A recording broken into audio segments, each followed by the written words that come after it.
What's up, tribe? How you guys doing? Now, this review is late, but it is here. This is going to be 90 Day Fiancé Happily Ever After, Season 6, Episode 2. So, listen, y'all know some of these couples I know, some of these couples are new to me. So, let's talk about Angela and Michael. Angela is still in LA. She's going to her pre-op,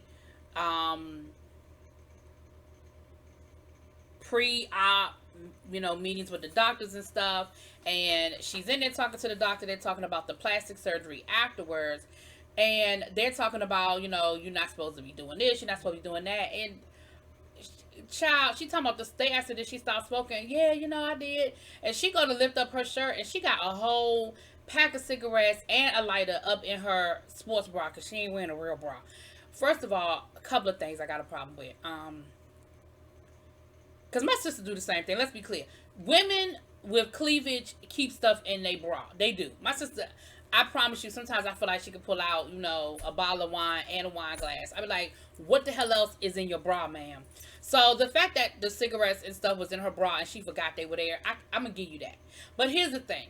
If you know that you are literally getting ready to walk into the doctor's office where they told you to stop smoking and you lied and said you had stopped smoking, even if you normally keep your cigarettes and your lighter in your bra, you will put them in your purse. Two, when you lifted up your shirt to talk to them, did you not see and feel you ain't see and feel them?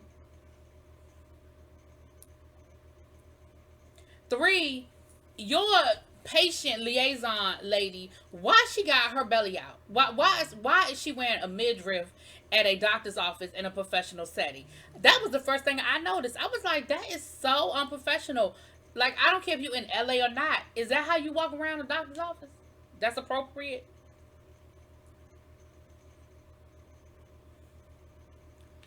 Then they got to talking about the plastic surgery for the breast. They brought in another guy, black guy from a totally different country. I think her man is from Nigeria. This guy was from I don't remember the name of the country, but it won't Nigeria. I think it was Ghana. I think it was Ghana. And of course, I was a little offended because I felt like she was like, "Oh, he black, he African, he just my type." It's a whole nother country. They ain't even from the same country. And she was so relentlessly flirting with this man. I'm like, do you not have a whole husband? Like, if she were single, it might have been a little bit cute. But I didn't find it cute at all. One, because you're not single. And I felt like you. Two, read the room. Could you not tell how uncomfortable he was and how he was trying to remain very professional while dealing with your ass? I just felt like you was doing too much, Angela. Now, again, this is my first time dealing with you, ma'am. I know you've been on the show before, so maybe I just got to get used to you. But you was doing way too much for me in this scene. But anyway. Then we got Brandon and Natalie. I'm going to just go ahead and knock Brandon and Natalie out the way because theirs wasn't no whole lot and theirs wasn't that deep. They are still in Las Vegas. They're taking pictures. She's still trying to convince Brandon that they should move to Vegas, which that is a non-starter of a storyline because there's no way in hell Brandon is moving to Las Vegas. Like, it's not even a possibility. You can't even get Brandon to move from Dinwiddie, Virginia to Richmond, and it's probably an hour's drive, if that. From Dinwiddie to Richmond, and Richmond ain't even no major city. I mean, compared to like Vegas. So, girl, go sit down somewhere. So then they get a call from their mom, and of course she's like, "Don't answer it, Brandon. Don't answer it, Brandon. Don't answer it, Brandon." But he does answer it because it's his mama. Like, it's his mother. Like, at the end of the day, it's still his mama. Like, girl, stop. So she answers it, and they found out that she's got her letter from immigration. She has to come in for her interview for the green card. Her interview is a few days after they get back from Vegas, and of course that's a good news. They're nervous and everything, but that's definitely good news. That means that her process is moving along, and all that good stuff. So it is what it is. So then we have Tiffany and Ronald. Now, we didn't meet Tiffany and Ronald last week, and again, they've been on 90 Day Fiancé, so some of y'all know their story, some of y'all don't. But Tiffany and Ronald, Tiffany has 2 kids. She lives in Frederick, Maryland, which, not that far from me either. And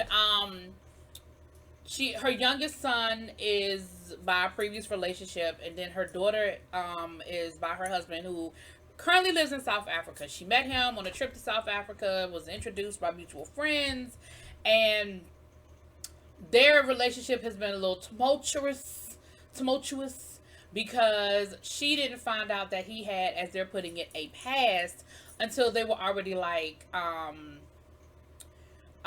engaged. And that, of course, put a monkey wrench in getting his visa to come over here because he has a criminal history, and that's gonna probably be a no. So they got married, and now she's trying to get him to come over here on a spouse visa. But in the meantime and in between time, she's gone over there to visit him and got pregnant. She got pregnant, and things just aren't going really well because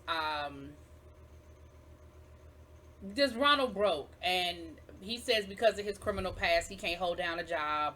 And that every time she goes to visit, it's all on her. And I'm like, that's expensive as hell. Like 2 plane tickets, and then while you there and all that good stuff. And then she did go to visit after she had the baby, because she came back home to have that baby, because she said she went to the hospital in South Africa and she ain't like the way they was talking and the way things was going. So she brought her happy ass back here to America.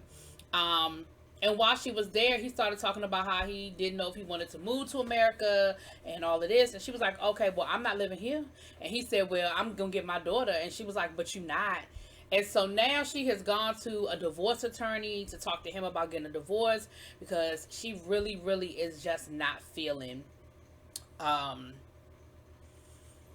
him right now. She feels like he's not helping. He's not doing anything to help with the finances. She said even if he would just try just a little bit, like send me half, put in some effort, make me feel like he's trying to help me with these children. But she said, I feel like he's not, and that's a problem. On the flip side, we found out that he done spent a ridiculous amount of money to fix his motorcycle. And I'm thinking to myself, first of all, you just got finished talking about how you don't have no money. How you get that kind of money to fix a motorcycle? And why don't you feel like you should be helping your wife with your child all the way in America? Anyway, so that's their situation. That's their story, child. They're going back and forth. Mike and Natalie. I'm going to go ahead and knock out Mike. And I said Mike. You know what? It was Brandon and Julia. I'm sorry, y'all. Brandon and Julia. Mike and Natalie, I'm going to go ahead and knock them out too, because they get on my nerves and it's real easy. It was Mike's birthday. Natalie had planned like a birthday dinner for him. They were at the hotel. I know somebody put in my comments about the fact that Michael had always worked in Seattle. Yeah, I know Michael had always worked in Seattle, but it seems like they were actually staying in Seattle rather than him driving back and forth. She had come up to Seattle, and it looks like they were actually in a hotel room. But whatever, it's neither here nor there.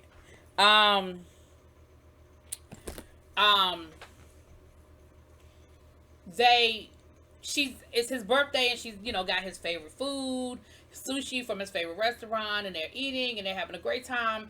And then they start talking about going to his mom's house for Thanksgiving, and Natalie, of course, feels some kind of way about that, because his mom was actually one of the people that wanted to stop the wedding and try to get the wedding stopped. And so she feels like, basically she was like, Mike, well, his mother is the reason why Mike called off the wedding. Now they ended up getting married anyway, but she's still holding on to that, and she's still feeling some kind of way, which I understand that.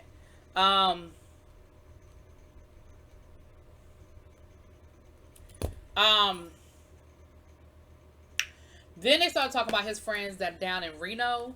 And she was like, well, do you think your friends are like me? And he was like, well, I mean, honestly, you can come off a little bit harsh. Like, maybe if you don't come off so rude and harsh, maybe they can get to know you or whatever. And she was like, well, what are you talking about? What do you mean? And he was very polite about how he said it, but he was blunt about how he said it. So then she gonna say, well, maybe if they wouldn't send you naked pictures. Who's sending you naked pictures, Mike? Mike, somebody sending you naked pictures. Who's sending you naked pictures? And she said, well, maybe if they wouldn't send you naked pictures, I wouldn't feel some kind of way.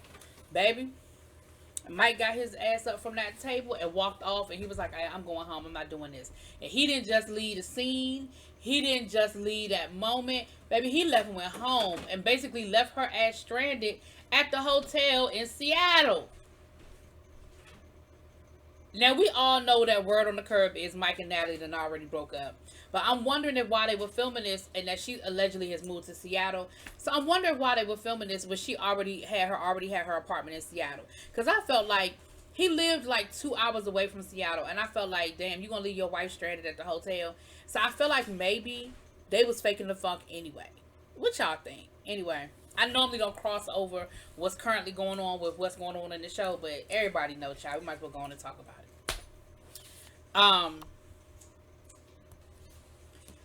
All right, y'all. So then we have Elizabeth and Andre. Listen, Elizabeth and Andre are not gonna give me a headache this season, okay? So Elizabeth is going to the family meeting with her family about Andre working for the family, and of course we know that Andre has had this whole beef with the brother, with the brother Chris. I think it's Chris from the wedding. They haven't even spoken. Andre wants this $100,000 loan to start his own like house flipping business.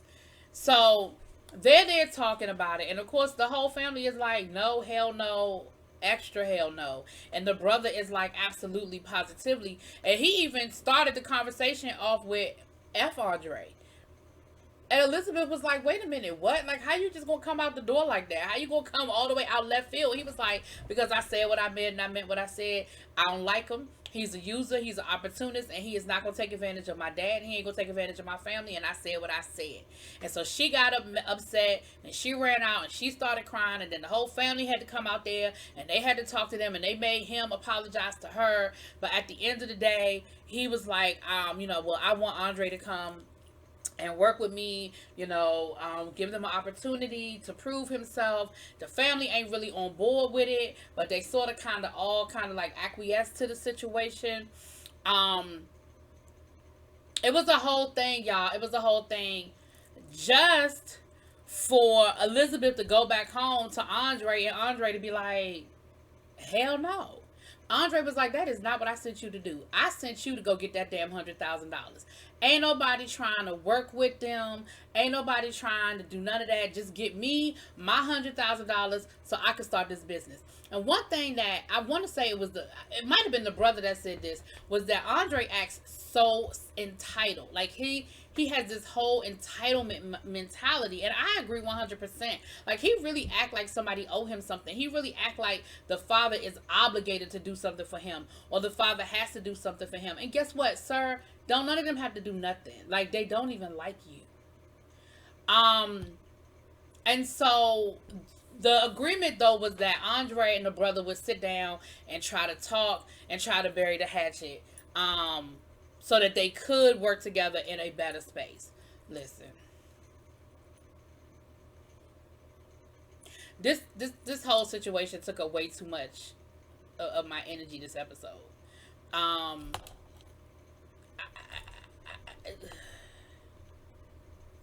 It just took up way too much.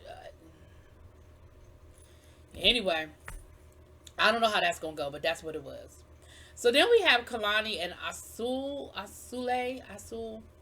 Listen, she took him out for crepes. He had never had crepes before. I love crepes. I love savory crepes. I love sweet crepes. I love crepes. So I'm glad he had the experience. He liked them. It was all good. She took him out to eat to tell him about the fact that the sister was going to be moving in and him and the sister don't get along. Now, his initial reaction to her was, okay, I want to get along with your family. I want a better relationship with your sister. That's great. What he said in his confessional was, I don't like her ass. And I don't know why she moving in with us. What he said to his wife was, I want to be better. I want to be a better person. I want to get along with your family. Like, he even shed a few tears. I feel like this has happened multiple times because she was unmoved. She was just like, I just hope he means it this time. So he regularly does this. Again, this is one of them couples I'm not familiar with, but y'all are. So this is what he does. He just regularly just be crying and talking about he gonna do better. Well, I hope he does better too. But anyway, the sister is moving in, and they supposed to be trying to move out, but they ain't quite moved out yet. They ain't quite got it down to that situation yet. But he's supposed to be trying to move out. So, honey, we will see how that works out. Anyway, y'all let me know what y'all think. I feel like that was all we got this episode. Y'all let me know what y'all think. Chunny, drop it. Well, hold on. Let me double check before I say drop it in the comments. But I think that's it. I think that's all we got. Just some of the stories. It's a 2-hour episode that I broke down into 15 minutes. Anyway, y'all let me know what y'all think. Drop it in them comments. Peace.